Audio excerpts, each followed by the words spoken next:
శుభోదయం. భక్తులందరికీ నమస్తే.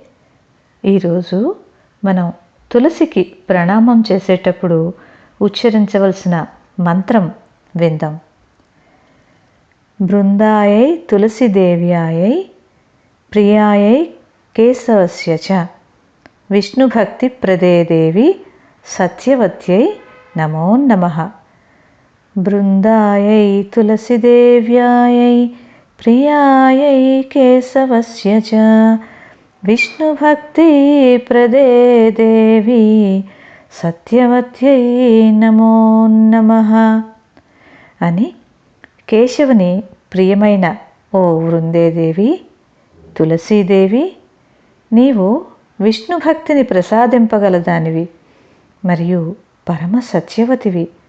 అటువంటి నీకు నా అనేక ప్రణామములు. ఈ విధంగా తులసీమాతని మనం పూజిస్తూ ప్రార్థన విధానం. తులసీమాతకు ప్రణామములు. ధన్యవాదాలు.